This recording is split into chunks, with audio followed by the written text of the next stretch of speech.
The morning sun cast long shadows across the deck of the cargo ship as Sarah Martinez adjusted her worn baseball cap. She pulled it low over her eyes, the way she had learned to do during countless missions. But those days were behind her now.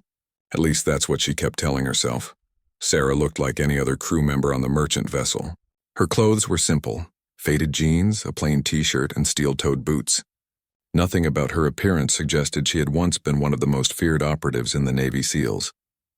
The woman they called Ghost had learned long ago that being invisible was her greatest weapon. The ship was 3 days out from port, carrying containers filled with medical supplies and food aid destined for a war-torn region. Sarah had taken this job because she needed the money, but more importantly, she needed the peace. After 15 years of covert operations, she craved the simple routine of honest work.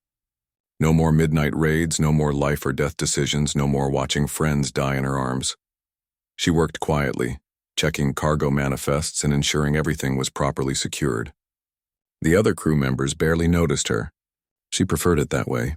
Sarah had become an expert at blending in, at being just another face in the crowd. It was a skill that had kept her alive through missions in Afghanistan, Syria, and dozens of other places that didn't officially exist on any military record. Captain Rodriguez seemed like a decent man when Sarah first met him. He was in his 50s with graying hair and kind eyes that reminded her of her father. He ran a tight ship but treated his crew fairly. Sarah respected that. She had served under officers who were nothing like him, men who saw their subordinates as expendable, tools rather than human beings. What Sarah didn't know was that Captain Rodriguez was fighting his own battle. His daughter Maria had been kidnapped 3 weeks ago while visiting friends in Colombia. The ransom demand was simple: use his ship to smuggle weapons to rebel forces or watch his only child die. Rodriguez had been a legitimate captain his entire career, but desperation makes even good men do terrible things. The call came on the third night. Sarah was doing her final rounds when she heard Rodriguez's voice from the bridge, speaking in rapid Spanish. She understood enough to catch fragments. "Please, she's just a child, and I'll do anything you ask." The pain in his voice made her stop walking. She had heard that same tone from parents in war zones, begging for their children's lives. Rodriguez hung up the phone and sat in silence for a long moment. When he finally moved, it was to unlock a drawer in his desk. Sarah couldn't see what he took out, but she heard the distinctive click of a gun being loaded. Her instincts, dormant for months, suddenly roared to life. Something was very wrong. The next morning, the ship changed course. Sarah noticed it immediately.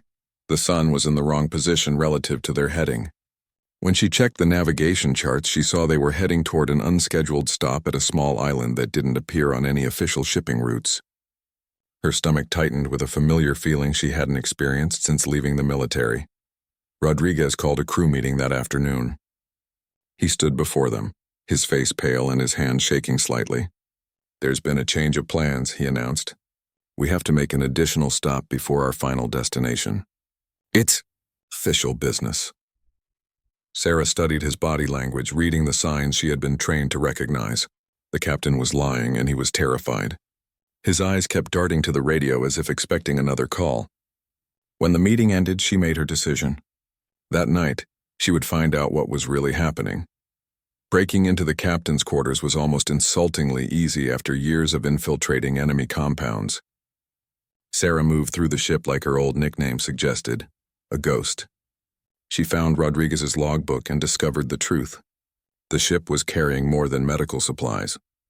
Hidden among the legitimate cargo were crates of weapons and ammunition, but the real shock came when she found the photos.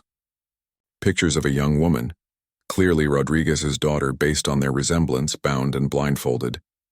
A note in Spanish demanded the successful delivery of the weapons in exchange for Maria's life. Sarah's hands clenched into fists. She had seen this before. Innocent people caught in the crossfire of conflicts they never chose to be part of. As she put everything back exactly as she found it, Sarah's mind raced. She could report this to the authorities when they reached port, but that would take days. The captain's daughter might not have days. She could confront Rodriguez directly, but that would likely make him panic and do something desperate. The third option was the one that scared her most. She could handle this the way Ghost would have handled it. But that meant returning to a world she had fought so hard to leave behind. It meant becoming the person she had tried to bury under months of peaceful cargo ship routine. Sarah returned to her quarters and sat on her narrow bunk, staring at the small mirror mounted on the wall. The face looking back at her was older now, marked by experiences that most people couldn't imagine. But beneath the surface, she could see the operator she used to be, waiting patiently for the moment when she would be needed again. The next morning brought confirmation of her worst fears. The ship approached a small rocky island that looked abandoned from a distance. But Sarah's trained eyes could see the signs of habitation, the subtle paths worn into the hillside, the carefully camouflaged structures, the boats hidden in the natural caves along the shore. This was no innocent cargo stop.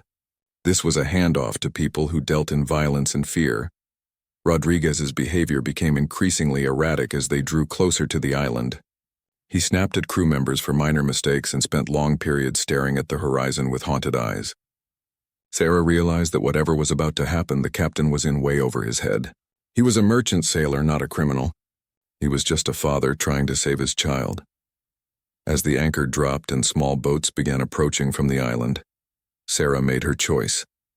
She couldn't let innocent people suffer when she had the skills to stop it. The woman called Ghost was about to return from retirement, whether she wanted to or not. The armed men who boarded the ship moved with the casual confidence of people accustomed to violence. Sarah counted 8 of them as they climbed over the rail, their weapons visible but not immediately threatening.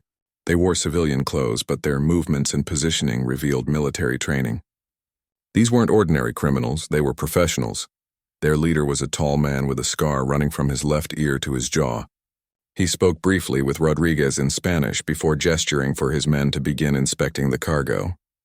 Sarah watched from her position near the forward containers, keeping her head down while memorizing every detail about their equipment, their communication patterns, and their security protocols. Rodriguez led the scarred man toward the bridge, his shoulders hunched with the weight of what he was doing. Sarah could see the internal battle playing out on his face, the conflict between his conscience and his desperation to save his daughter. She had seen that same expression on the faces of assets she had worked with in hostile territories. People forced to betray their principles for survival. While the majority of the boarding party focused on the weapons hidden in the containers, 2 guards remained near the gangway. Sarah noted their positioning and the way they held their rifles. The taller one was nervous, constantly scanning the horizon as if expecting trouble. The shorter one seemed bored, more focused on a conversation he was having over his radio than on actual security. This was Sarah's chance to gather intelligence. Moving with the practiced stealth that had earned her the nickname Ghost, she made her way toward the container bay where the weapons were being unloaded. She needed to understand the full scope of what was happening before she could formulate a plan. From her concealed position behind a stack of legitimate medical supplies, Sarah could see the truth of the operation.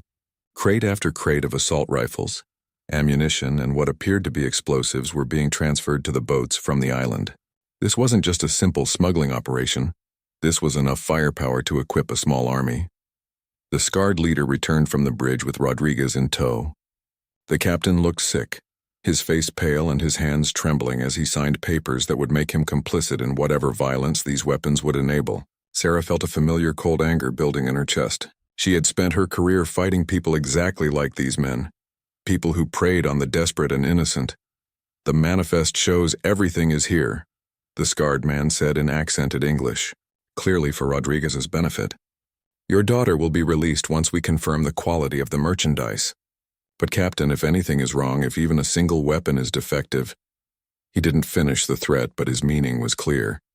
Rodriguez nodded frantically. "Everything is exactly as ordered. Please, I've done everything you asked. Just give me back my Maria." The scarred man smiled without warmth. "Patience, Captain. Business first, family second. This is the way of the world." Sarah had heard enough. She began planning her approach, mentally cataloging the resources available to her. The ship's layout worked in her favor, multiple levels and plenty of cover. The crew quarters contained some tools that could be weaponized if necessary. Most importantly, these men didn't know what they were dealing with. They saw a merchant vessel with a desperate captain and a civilian crew. They had no idea that one of the most lethal operatives in Special Forces history was watching their every move. As the afternoon wore on, the transfer continued. Sarah noticed that the guards had grown complacent, their initial alertness fading into routine boredom. This was exactly what she had been waiting for. Years of training had taught her that the most dangerous moment for any security team was when they started to feel safe. The first guard never saw her coming. Sarah approached from his blind spot, using a shipping container for cover until she was close enough to strike. A single precise blow to a pressure point on his neck rendered him unconscious in seconds. She caught his body as it fell, lowering him silently to the deck and taking his radio and weapon. The second guard was more challenging because of his position near the gangway, but Sarah had dealt with far worse situations during her active service. She created a distraction by loosening a cargo strap, causing several boxes to shift noisily. When the guard moved to investigate, she was waiting for him. Another pressure point strike, another unconscious enemy, another weapon added to her growing arsenal. Now came the difficult part. 8 men remained, including their leader, and they were spread throughout the ship. Sarah could take them out one by one, but that would risk alerting the others and potentially causing them to harm Rodriguez or use him as a hostage. She needed a different approach, something that would give her control of the situation quickly and decisively. The radio she had taken from the first guard crackled to life. "Roberto, what's your status?" The voice belonged to the scarred leader, speaking in Spanish. Sarah keyed the microphone and responded in the same language, disguising her voice and keeping the transmission brief. "All clear. Just checking the forward containers." It bought her a few minutes, but not many. Soon they would realize that Roberto wasn't responding to direct questions. She needed to move fast. The weapons transfer was taking place in the main cargo bay, which meant all the remaining enemies were concentrated in one area. Sarah's special forces training had included numerous scenarios involving ship takedowns, and she had always excelled at close-quarters combat in confined spaces. The key was to use the environment to her advantage. She made her way to the ship's electrical panel and began selectively cutting power to different sections. First, the lights in the cargo bay flickered and went out. Then the ventilation system shut down, followed by the backup lighting. In the sudden darkness, she could hear confused voices and the sound of men fumbling for flashlights. "What's happening?" Rodriguez's voice cut through the confusion, high-pitched with fear. "Electrical problem," the scarred leader snapped. "Get those lights back on. Miguel, take 2 men and check the engine room. Carlos, you and Javier sweep the upper decks. Something doesn't feel right." Sarah smiled grimly in the darkness. Her instincts were correct. The leader was experienced enough to recognize when a situation was deteriorating. But experience would only take him so far against someone with her training and motivation. Moving through the darkened ship was like coming home for Sarah. This was her element. Shadows and silence. Patience and precision. She had spent years perfecting the art of being everywhere and nowhere, striking without warning and disappearing before anyone could react. The first 2-man team made the mistake of staying together as they climbed toward the upper decks. Sarah followed them, timing her approach to coincide with the natural sounds of the ship.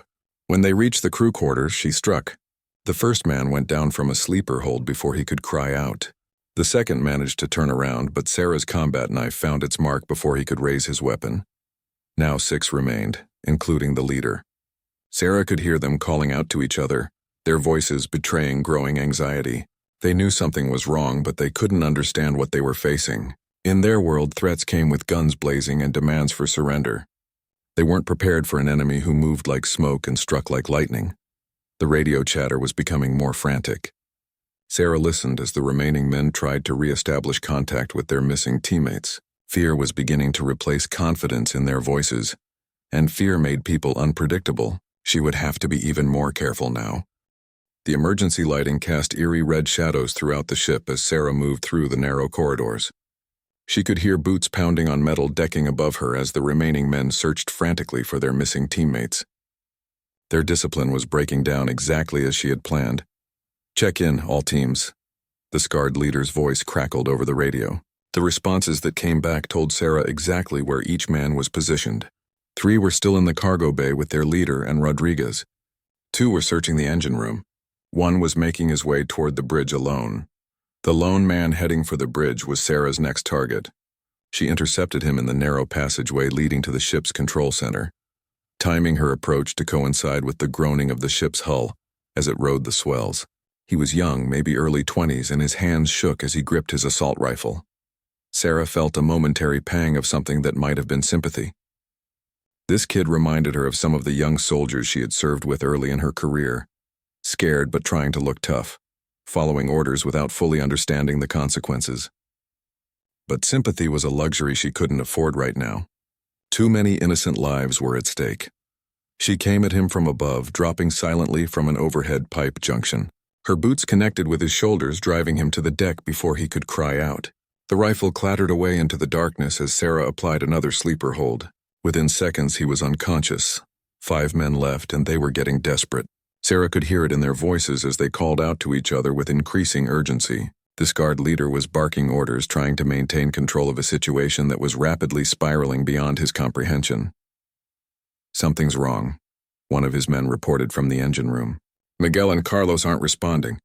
Neither is the kid." "Fall back to the cargo bay," the leader commanded. "Everyone converge on my position.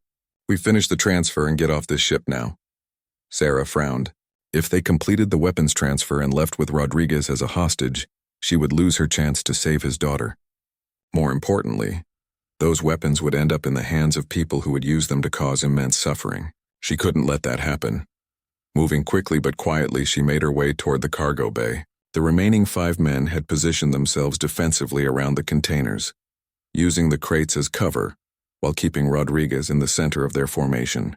The scarred leader held a pistol pressed against the captain's temple, his eyes constantly scanning the shadows for threats he couldn't identify. "I know you're out there," he called into the darkness. "Show yourself or the captain dies." Sarah remained motionless, studying the tactical situation. The men were positioned well, with overlapping fields of fire and good cover. A direct assault would likely result in Rodriguez's death and possibly her own. She needed a different approach. The ship's intercom system was connected to the same electrical panel she had been manipulating. Sarah made her way to a secondary control station and began working on the wiring. Within minutes, she had gained access to the ship's communication network. Her voice echoed through the cargo bay from speakers mounted throughout the space, seeming to come from everywhere and nowhere at once. She spoke in perfect, unaccented Spanish, her tone calm and professional. "You're surrounded. Release the captain and surrender your weapons. This is your only warning."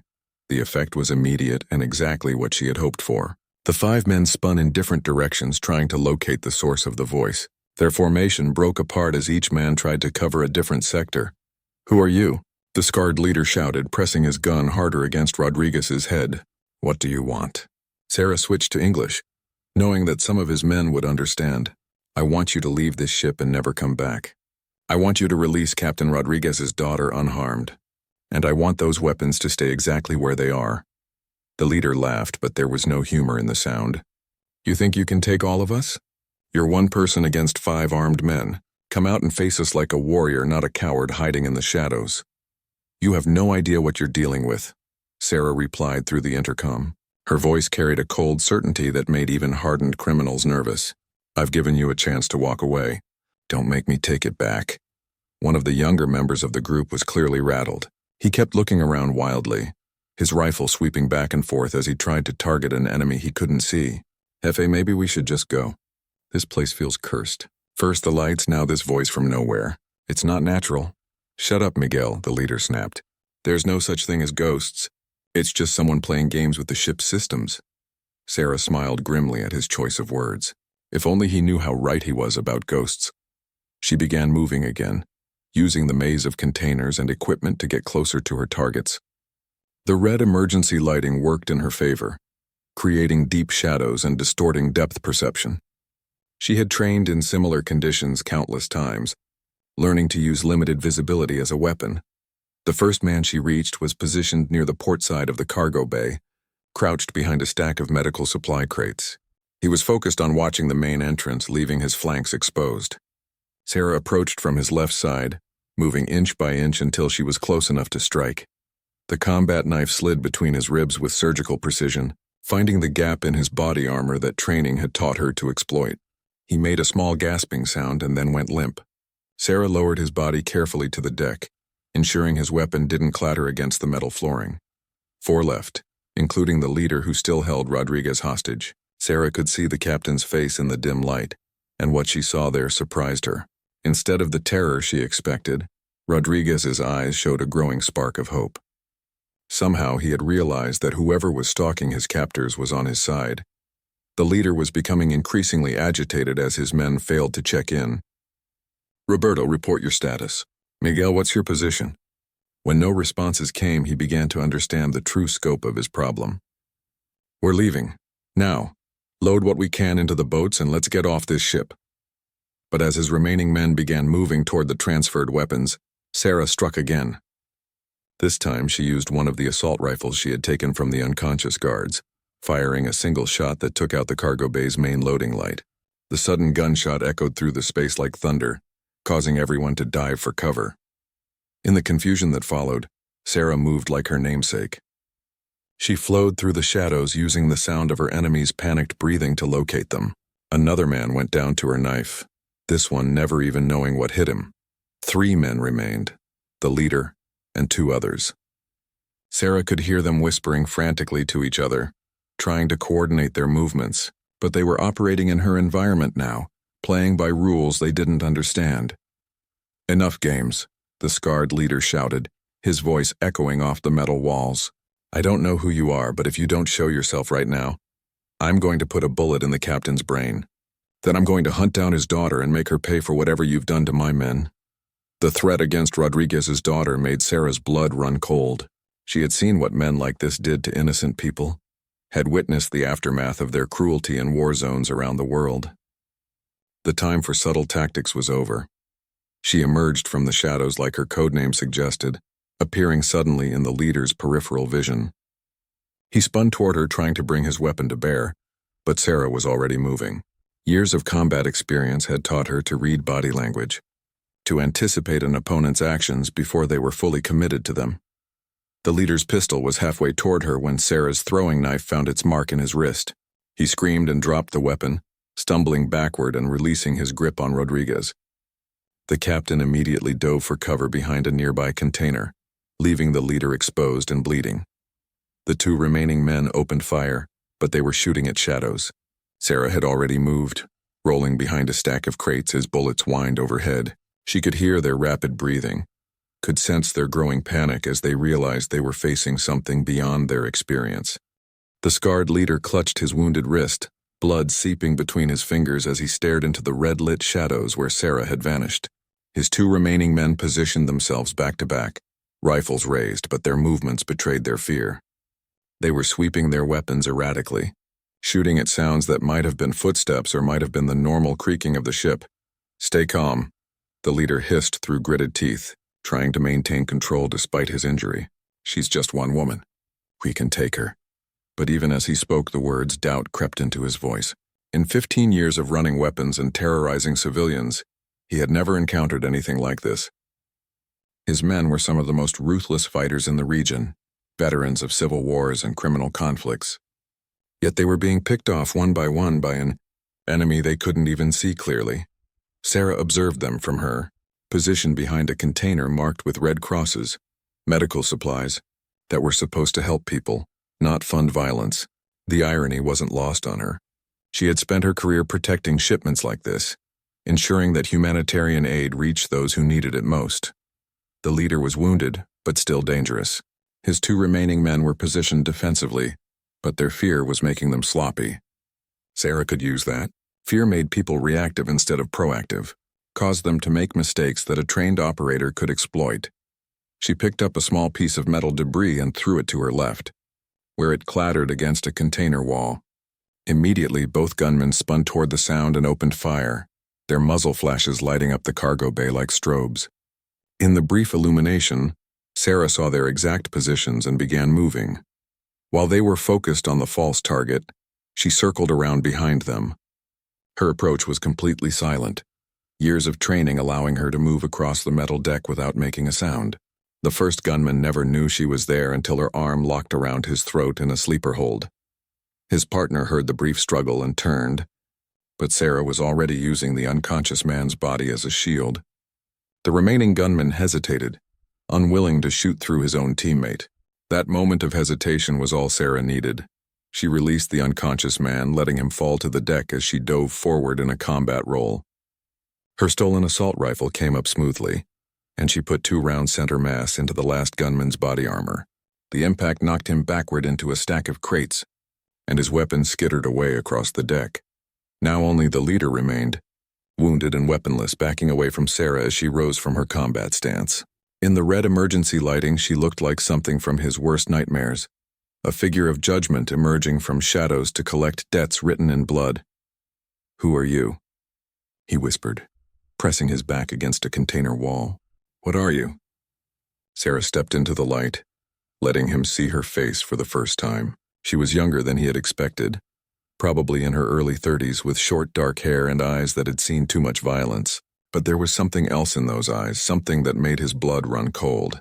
This wasn't a woman driven by anger or revenge. This was a professional, someone who killed with the same clinical efficiency that doctors use to save lives. "My name is Sarah Martinez," she said quietly, her voice carrying easily across the now silent cargo bay. "But people like you used to call me Ghost." The leader's face went white beneath his tan. Even in his criminal circles, there were legends about the American Special Forces operators who moved through war zones like death itself. Stories about missions that officially never happened, about entire enemy cells disappearing without a trace. "That's impossible," he stammered. "Ghost is a myth, a story to scare children." Sarah tilted her head slightly, almost curious. "Do I look like a myth to you?" Captain Rodriguez emerged from behind his cover, his face a mixture of awe and terror. He had heard the stories, too. Whispered accounts of the legendary SEAL who could appear anywhere, strike without warning, and vanish like smoke. He had never imagined that such a person might be working on his ship as an ordinary crew member. "Please," the leader said, his voice taking on a pleading tone as the reality of his situation finally penetrated his shock. "I was just following orders. This isn't personal. I can pay you. Whatever you want, I can make it happen." "You have something I want," Sarah replied, her rifle still trained on his chest. "Information about Rodriguez's daughter. Where is she being held? How many guards? What are the security arrangements?" The leader's eyes darted toward Rodriguez, then back to Sarah. She could see him calculating, trying to figure out if he had any leverage left. But with all his men dead or unconscious, his weapons gone and his wrist bleeding freely, his options were extremely limited. "The girl is on San Cristobal Island, about 40 kilometers northeast of here," he said finally. "There are 6 guards watching her, maybe 7. They're holding her in an old monastery on the south side of the island." Sarah's expression didn't change, but Rodriguez made a small sound of hope. His daughter was still alive, still within reach. But Sarah knew that rescuing Maria Rodriguez would be far more complicated than taking down a few weapons smugglers on a cargo ship. "How do you communicate with them?" she asked. "Radio check every 12 hours, the leader replied. "Next one is at midnight. If they don't hear from me..." He let the implication hang in the air. Sarah glanced at her watch. It was already past 10 p.m. That gave her less than 2 hours to figure out how to handle the radio contact without alerting the guards on San Cristobal that their operation had been compromised. "You're going to make that radio call," she told the leader. "You're going to tell them everything is proceeding normally and that you'll be returning on schedule.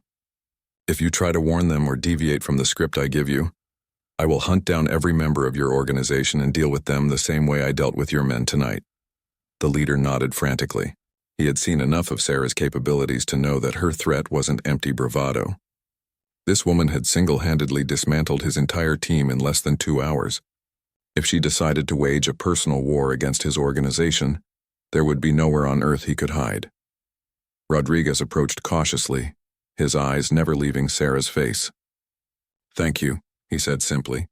"I don't know who you really are or why you helped me, but thank you." Sarah looked at him for a long moment. She saw her own father in his weathered features, remembered the lengths any parent would go to protect their child. Her decision to help hadn't been tactical or strategic. It had been human. "Your daughter," she said. "Tell me everything you know about her. Her age, her training, her personality. If I'm going to get her back, I need to know what I'm working with." Rodriguez's face lit up with desperate hope. "Maria is 22, a university student studying medicine. She's smart, brave like her mother was. She speaks 3 languages and knows how to take care of herself, but she's never been in a situation like this." Sarah nodded, filing away the information. "A smart, Educated young woman would be more likely to follow instructions and less likely to panic during a rescue operation. That was good. It meant she wouldn't have to account for unpredictable civilian behavior during what was already going to be an extremely dangerous mission. "What's your plan?" Rodriguez asked. Sarah studied the leader, who was still pressed against the container wall, cradling his wounded wrist. Then she looked at the unconscious and dead men scattered around the cargo bay. Finally, her gaze settled on the boats that were still tied to the ship's side, waiting to transport the stolen weapons back to the island. "I'm going to use their own operation against them," she said finally. "But first we need to clean up this mess and make sure no one suspects what really happened here." The next hour was spent in grim preparation. Sarah used the ship's medical kit to treat the leader's wound, ensuring he would be able to make the radio call without his pain affecting his voice. She bound the unconscious men and secured them in one of the empty cargo containers. The dead would have to be dealt with later, but for now they were moved out of sight. Rodriguez helped without question, his movements quick and efficient despite his lack of military training. Sarah could see that the captain was a good man forced into an impossible situation, and she respected the way he handled himself under pressure. As midnight approached, Sarah positioned herself next to the radio with the leader beside her. She had written out exactly what he was supposed to say, and they had rehearsed it twice. Any deviation from the script would result in immediate and permanent consequences. "Remember," she whispered as the appointed time arrived, "your life depends on this conversation going exactly as planned." The leader nodded and reached for the radio with his good hand. Sarah kept her pistol pressed against his ribs, hidden from view but impossible to ignore. The time had come to take the next step in what was becoming a very personal mission of rescue and justice. The radio crackled to life at exactly midnight. Sarah pressed the gun harder against the leader's ribs as a voice speaking Spanish came through the speaker. She understood enough to know they were asking for a status report. "Everything is proceeding as planned," the leader said, reading carefully from Sarah's script. His voice was steady despite the pain from his wounded wrist. "The transfer is complete. We will return tomorrow evening as scheduled." There was a pause. Then the voice responded with what sounded like routine acknowledgement. Sarah had been holding her breath, but she released it slowly as the conversation ended without incident. The guards on San Cristobal Island had no idea that their entire operation had been compromised. "Good," Sarah said quietly, lowering her weapon. "Now we discuss the next phase." Rodriguez had been listening intently, hope and anxiety warring across his weathered features. "What happens now? How do we get Maria back?" Sarah studied the nautical charts spread across the radio table. San Cristobal Island was a small speck of land that barely appeared on most maps. The kind of place that attracted people who wanted to stay hidden from the world. The monastery the leader had mentioned was probably abandoned, making it perfect for holding hostages away from prying eyes. "I'm going to take one of their boats and scout the island," she said. "If the situation looks manageable, I'll extract your daughter tonight. If not, we'll need to develop a more complex approach." The leader, who had been silent since making the radio call, suddenly spoke up. "You're insane if you think you can assault that island alone. There are at least 6 armed men there, maybe more. They know the terrain and they're expecting us to return. It's suicide." Sarah looked at him with the kind of calm expression that had intimidated enemy combatants across 3 continents. "I've assaulted better defended positions with worse odds.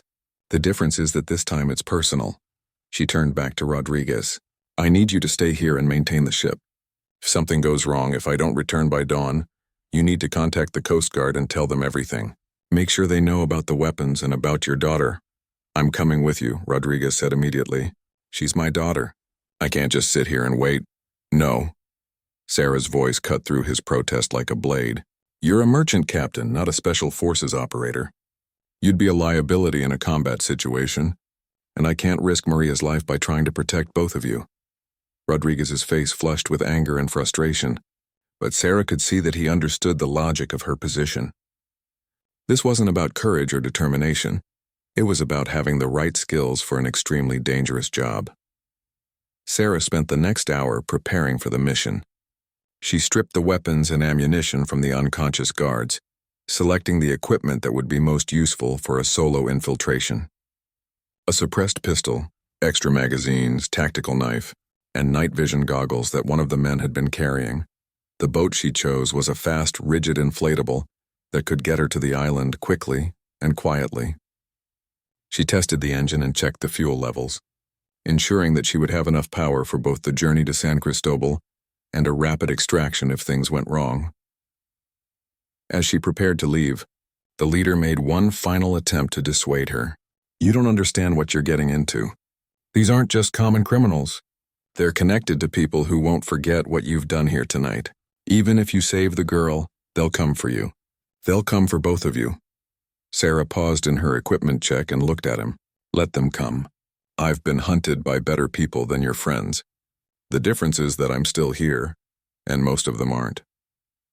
The journey to San Cristobal took 40 minutes across choppy seas that tested Sarah's seamanship skills.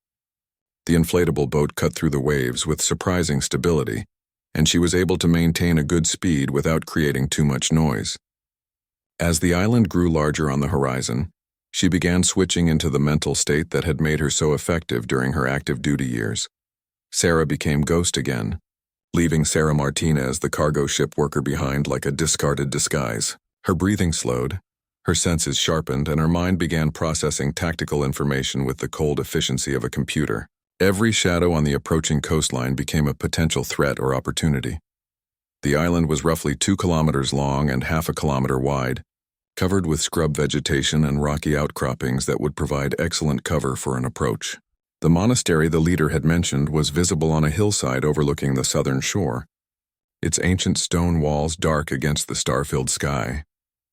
Sarah beached the inflatable in a small cove about a kilometer north of the monastery, hiding it among the rocks where it wouldn't be visible from the sea. She cached some of her equipment nearby in case she needed to make a rapid escape, then began her approach to the target. Moving across unfamiliar terrain in darkness was one of the most challenging aspects of special operations. But Sarah had trained for it extensively.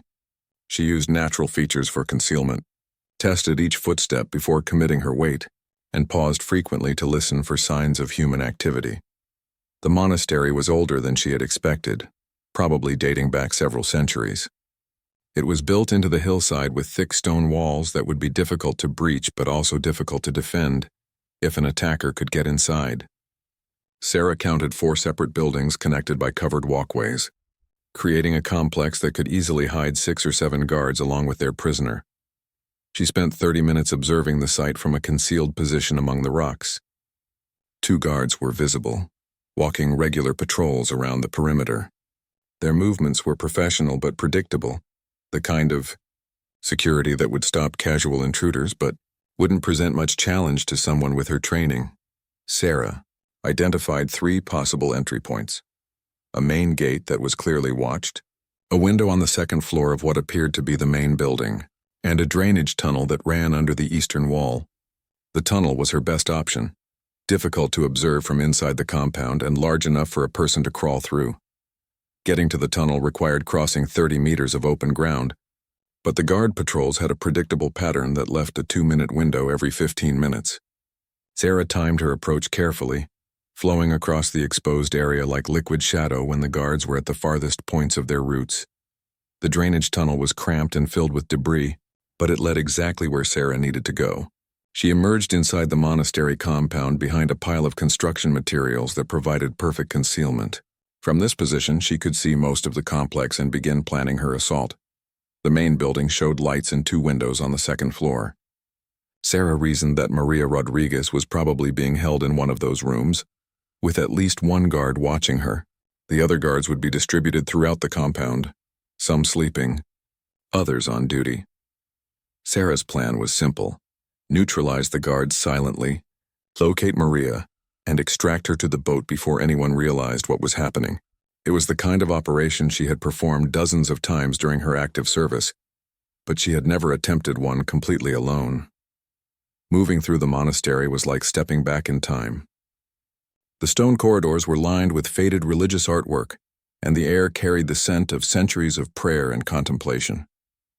It seemed wrong that such a peaceful place had been turned into a prison for an innocent young woman.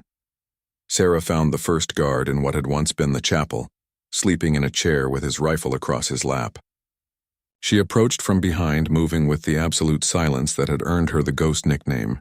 A sleeper hold rendered him unconscious before he could even open his eyes. The second guard was more alert, standing watch in the corridor outside what Sarah assumed was Maria's room.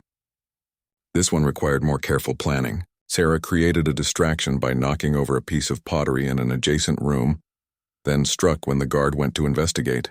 Another silent takedown. Another enemy eliminated without raising an alarm.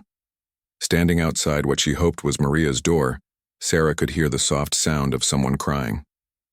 The sound made her chest tighten with anger at the people who had terrorized an innocent young woman. But anger was a luxury she couldn't afford during an active operation. She pushed the emotion aside and focused.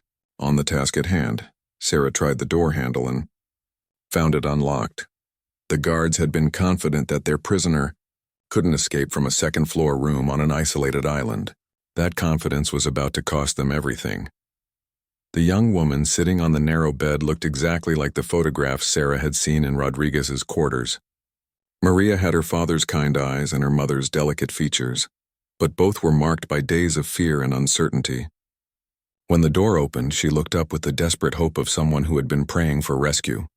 "Maria Rodriguez?" Sarah whispered in Spanish. "I'm here to take you home to your father." Maria's eyes widened in disbelief as Sarah stepped into the small room. The young woman had been expecting another guard, another interrogation, another threat against her life. Instead, she saw a stranger who spoke her name with quiet authority and promised the one thing she had almost stopped believing in: freedom. "Who are you?" Maria whispered, her voice hoarse from days of crying and fear. "How do you know my father?" "My name is Sarah. I work on your father's ship," Sarah replied, keeping her voice low as she quickly scanned the room for any surveillance equipment. "We're going to get you out of here, but I need you to stay calm and do exactly what I tell you." Maria nodded frantically, tears of relief starting to flow down her cheeks. Sarah could see that the young woman was holding together remarkably well considering her ordeal. That strength would be crucial for what came next. "How many guards are in this building?" Sarah asked while checking the window that overlooked the monastery courtyard. "I've seen 4 different men," Maria said, wiping her eyes with the back of her hand. 2 are usually awake during the night and 2 sleep in rooms down the hall. There might be others in the other buildings. Sarah processed this information quickly. She had already taken down 2 guards, which meant there were at least 2 more in this building alone. The other structures in the monastery complex could hold additional threats, but she would deal with those as they arose. "Can you run?" Sarah asked, noting that Maria was wearing practical clothes and sturdy shoes. Good choices for a potential escape. "Yes, I think so. They haven't hurt me, just kept me locked in here. But I'm scared." "What if they catch us?" Sarah looked directly into Maria's eyes, her expression calm and confident. "They won't catch us. I've done this before and I'm very good at my job. But I need you to trust me completely. Can you do that?" Maria nodded again, and Sarah could see the young woman's natural courage beginning to overcome her fear. She was her father's daughter, and that strength would serve them both well. "Here's what's going to happen," Sarah explained quietly. "We're going to leave this room and move through the monastery to the eastern wall. I know where there's a tunnel that will get us outside without being seen. From there, we'll make our way to a boat I have hidden on the shore." As Sarah spoke, she heard footsteps in the corridor outside, heavy boots on stone, moving with purpose toward their location. Her blood turned to ice as she realized that someone had discovered the unconscious guards. "Get behind the bed," Sarah whispered urgently, drawing her suppressed pistol as voices began speaking in rapid Spanish outside the door. The conversation was brief and alarmed. Sarah understood enough to know that the guards had found their unconscious colleagues and were now conducting a systematic search of the building. Within moments, they would check Maria's room and discover that their prisoner was no longer alone. Sarah positioned herself beside the door, weapon ready, as the footsteps approached. She could hear at least 2 men, possibly 3, and they were no longer trying to move quietly. The element of surprise that had served her so well was rapidly disappearing. The door burst open as one of the guards kicked it in, his assault rifle raised and ready to fire.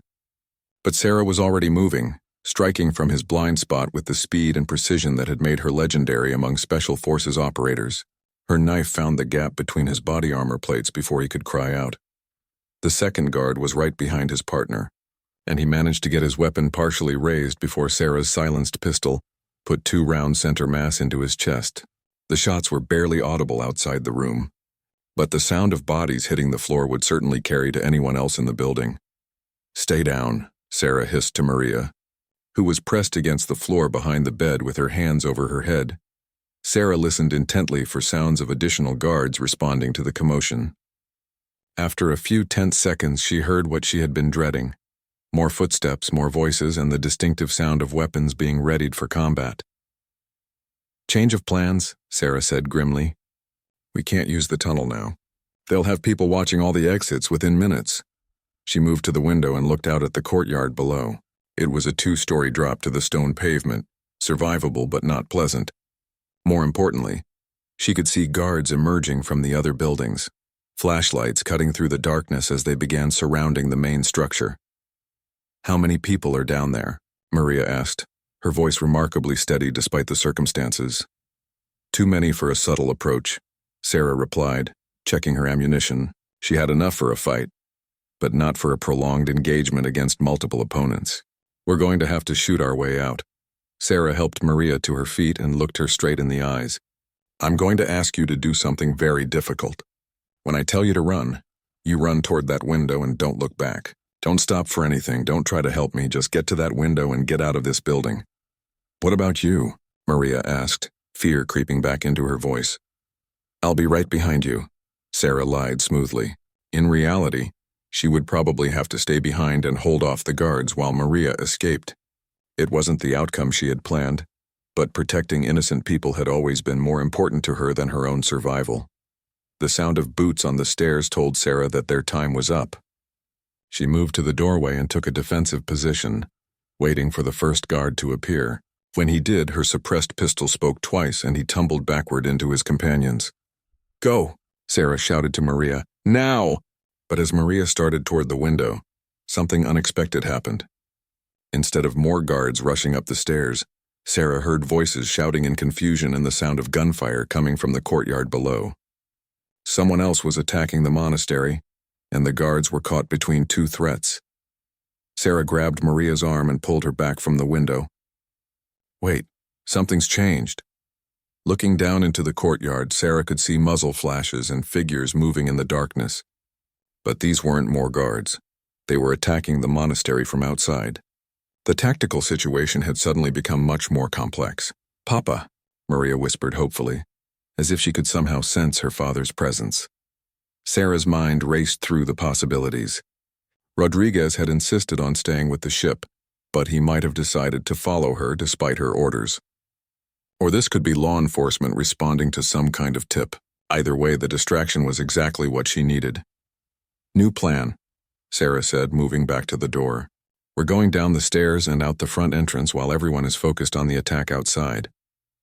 They moved quickly through the corridor, stepping over the bodies of the guards Sarah had eliminated. The stone stairway was narrow and treacherous in the darkness, but they descended without incident. The sounds of combat from the courtyard were getting louder, providing perfect cover for their escape. At the bottom of the stairs, Sarah peered around the corner into what had once been the monastery's main hall. It was empty. All the remaining guards had rushed outside to deal with the external threat. Sarah and Maria crossed the hall quickly and headed for the main entrance. As they emerged into the night air, Sarah could see the tactical situation clearly for the first time. 3 boats had approached the monastery from the sea, and armed men were engaging the guards from multiple positions around the complex. It was a professional operation, executed with the kind of precision that suggested military training. "This way," Sarah said, guiding Maria away from the firefight and toward the eastern side of the island where her inflatable boat was hidden. They had covered about half the distance when a familiar voice called out in Spanish from behind them. "Sarah, Maria, over here." Rodriguez emerged from behind a rocky outcropping, carrying an assault rifle and wearing what appeared to be improvised combat gear. Behind him came several other men that Sarah recognized as crew members from the cargo ship. "Papa," Maria cried, breaking away from Sarah and running toward her father. The reunion was brief but emotional, with Rodriguez holding his daughter tightly, while tears streamed down both their faces. Sarah watched the scene with a mixture of relief and admiration. The captain had disobeyed her direct orders, but his decision to follow her had probably saved all their lives. "How did you know where to find us?" Sarah asked as they began moving toward the boats together. Rodriguez smiled grimly. I've been sailing these waters for 20 years. I know every island, every cove, every current. When you left, I contacted some friends, other captains who've dealt with pirates and smugglers. We decided that no one takes our people without consequences. The firefight at the monastery was winding down as the last of the guards either surrendered or fled into the island's interior. Sarah's mission had been completed successfully, but she knew that the larger implications were just beginning to unfold. As they boarded Rodriguez's boat and headed back toward the cargo ship, Sarah reflected on how quickly her quiet retirement had been shattered. She had tried to leave the world of Ghost behind, but circumstances had pulled her back into a role she had never really wanted to abandon. Maria sat beside her father, finally safe but forever changed by her ordeal. Rodriguez kept one arm around his daughter while steering the boat with his free hand.